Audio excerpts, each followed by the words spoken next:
Good morning बच्चों। आज हम लोग मंझन का प्रथम पद पढ़ेंगे। मंझन के प्रथम पद में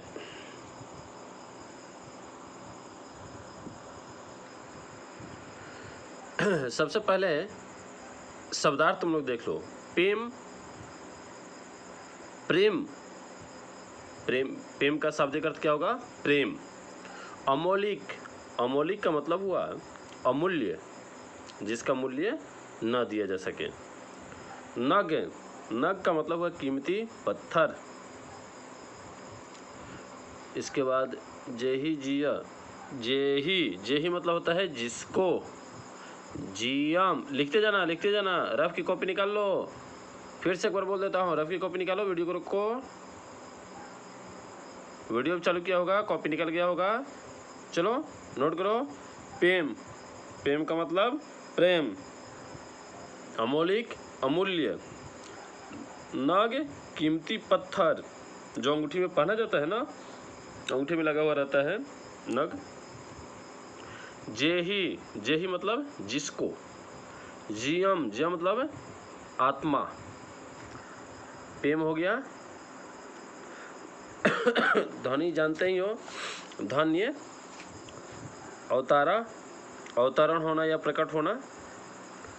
ये संयम सारा छूट गया था, इसका अर्थ होता है संसार। संसार हो गया संयम सारा का। इसके बाद उपावा, उपावा मतलब होता है प्रकट होना। गहा मतलब गहरा। विधि, विधि मतलब ईश्वर। आवा मतलब आना होता है। ज्योति मतलब ज्योति, प्रकाश। ये सृष्टि है। अंजोरा मतलब प्रकाश दूसरा। ठीक है, बाकी सब तो वैसे ही हैं, आसान से हैं। बाकी जो भी शब्द समझ में नहीं आएगा तुम लोग पूछ सकते हो। चलो शुरू करते हैं। प्रेम में अमोल के नगद से हिमसारा। हमारे कवि मंझन जी कहते हैं कि प्रेम अमूल्य है, यह बहुमूल्य कीमती पत्थर से भी क्या है? बढ़कर है। जेही जिया प्रेम सा ध्वनि, ध्वनि अवतारा। जो प्रेम के पथ पर अपने आप को आरूढ़ कर देता है, अपने आप को समर्पित कर देता है, उसका जीवन धन्य हो जाता है। प्रेम में लागी संसार उपावा।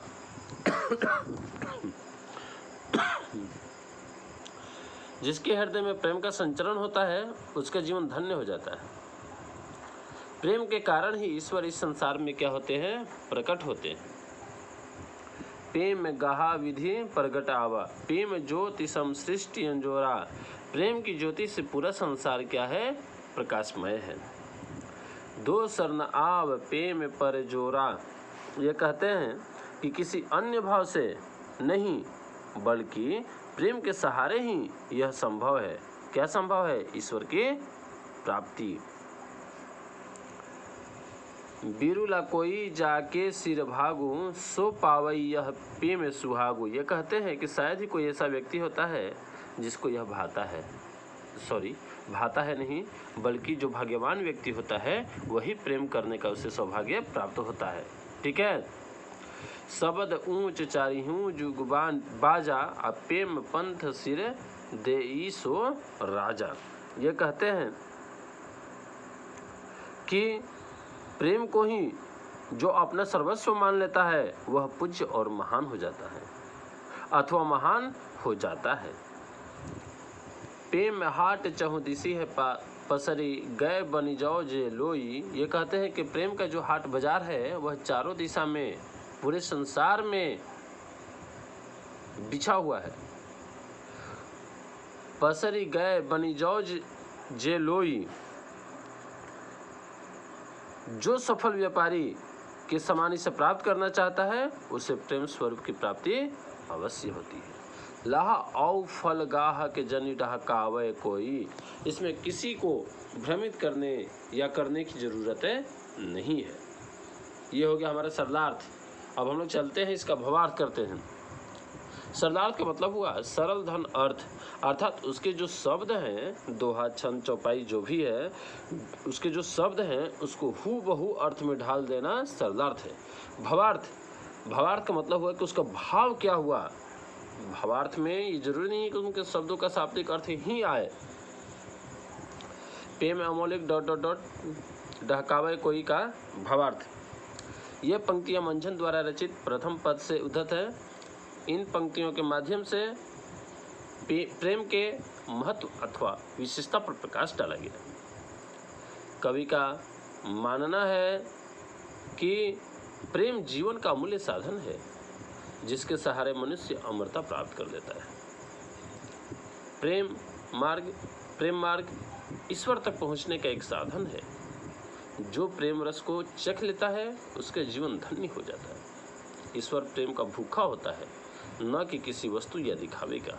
यह संसार प्रेम रूपी ज्योति से ही प्रकाशमान है, इसलिए मनुष्य को कभी किसी प्रकार के भ्रम में नहीं पड़ना चाहिए। ठीक है, तो आज का हम लोग का क्लास यहीं समाप्त होता है। शेयर करते रहना। Okay, thanks.